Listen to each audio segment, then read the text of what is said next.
Over the past 2 years, I've been slowly but surely working on the biggest update to my package, Better Rule Tiles, since its release. It might be even larger than the release of the tool itself, so there are a lot of changes to talk about, especially under the hood. Let's start with the biggest addition. There's now an entirely new editor window you can use, called the Tileset Editor. Right-click in the project folder and navigate to Create, 2D and to Tiles. At the bottom of this list, you'll see the Better Rule Tile Container option, just as before. But right below it, there's a new Tileset Container option. Clicking this will create a new type of container used for the Tileset Editor. You can easily distinguish the two asset types by their icon. Opening this new type of container will bring us to the new Tileset Editor. You might notice that this window is quite different from the default Better Rule Tile Editor, like the lack of a grid for example. The way it is used is also a bit different. While the default editor focuses on providing you as much options as it can to create complex rule tiles, the Tileset Editor focuses on simplicity and speed. Now, how does this new editor actually work? As the name implies, you edit tile sets, aka sprite sheets, which are single texture files sliced into multiple sprites. You could technically edit single sprite images too, but that would defeat the purpose of the new window. You can add the sprite sheet to the editor by drag and dropping it to the sidebar, which is the left part of the editor. Alternatively, you can also use the import button located at the bottom of the sidebar and search for your texture there. Once you have imported a texture, a window will pop up asking you to select the type of sprite sheet you just added. I'll select regular for now, I'll come back to the other options later. Once selected, the main window will display your sprite sheet and another sidebar called the Options drawer. In the Draw tab, this sidebar functions as your tile drawer. You can create, select, and remove tiles there. To keep its use simple, this window only lets you change the color or the name of the tiles. This might sound like a downgrade, but don't worry. Anything that's missing from the Tileset Editor can be easily accessed with a single click. Clicking on the brush icon next to the tile will select it for editing. At first, you might think that there's no space to actually draw the neighboring tiles, but a single click on the grid with a selected tile will reveal what's actually going on here. The 3x3 area that represents the neighbor tiles is drawn directly on top of the sprites. Drawing a tile to the center of each sprite will assign the sprite to that tile, while drawing on the edges of the sprite will define its neighboring tiles. This way of visualizing the tiles, combined with the pre-existing sprite sheet, makes it so it is way faster to draw the rules, and also makes it visually clearer on how the sprites will behave once it's generated. Once you've finished drawing your tiling rules, you can change the properties of them in the different tabs of the Tileset Editor. The Game Object tab will show you which tiling rules have game objects attached to them at a glance. You can drag and drop game objects to quickly assign them or right-click on them to remove them. The Collision tab will give you a quick overview of which tiling rule has what type of collider. You can press right-click to cycle between the options. And finally, the Output tab will display the sprites as they would appear once placed. With regular sprite sheets, this gives you nothing extra, but if you have animated sprites, it will show you the animation right in the editor. To the top right corner of the editor, you'll find the Export button. Unlike in the BRT editor, where clicking this option will give you a few options to tweak, clicking this button will immediately export the tiles for use. As I said before, you don't have to worry about not being able to change certain settings. If you want to change the export options or any other option that this window is missing compared to the BRT editor, you can click on this new button next to the export options.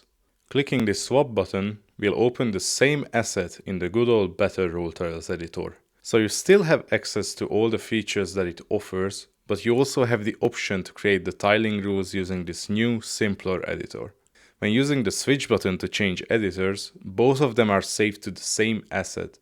So even though you cannot see the rest of the grid in the Tileset editor, everything there will get exported, no matter which editor you press the export button in. Another significant change in this update is how images are imported. When you try to import a texture that is sliced into multiple sprites, a new import window will appear. This is the same window you'll see when importing sprite sheets to the Tileset editor. Selecting regular will do the same as before, add the sprites to the grid.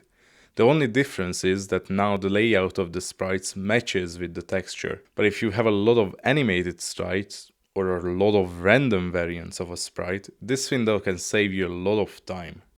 Selecting the animated option will take you to the next screen, where you can set up the animation speed and the animation itself.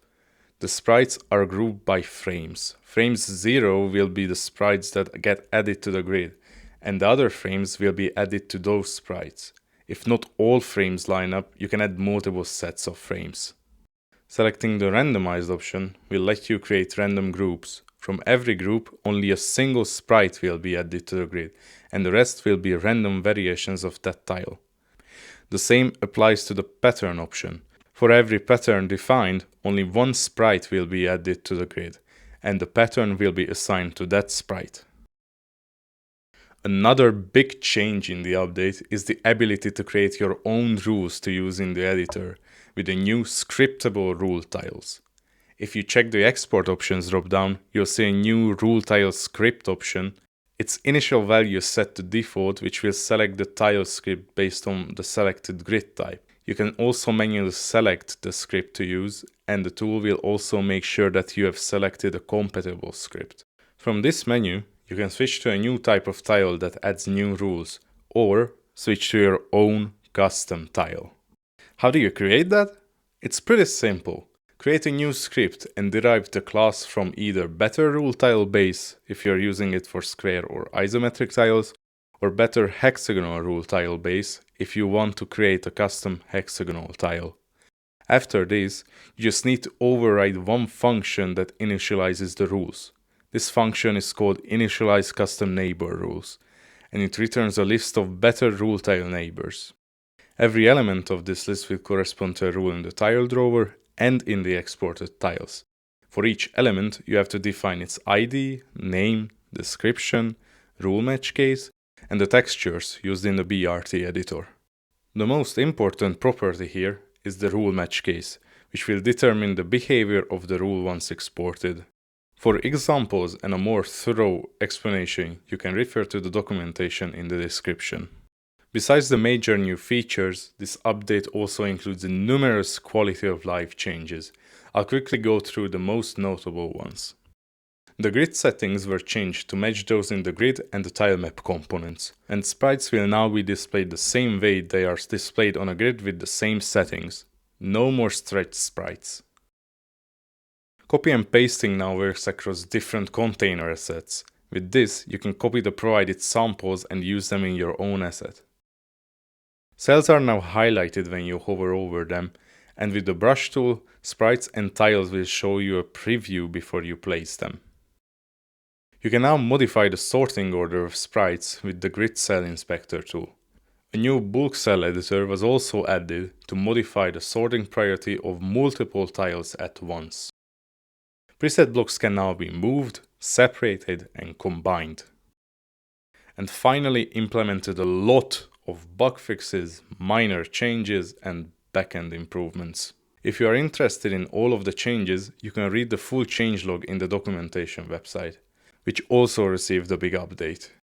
To celebrate the official launch of this huge update, the tool will be on a sale on the itch store, where you'll be able to pick the tool up for €6 during the itch 2026 summer sale, and after that it will stay on a reduced price all the way until the end of July. I really hope you'll enjoy using the tool and especially this new update. I can't wait to see what people will create with it.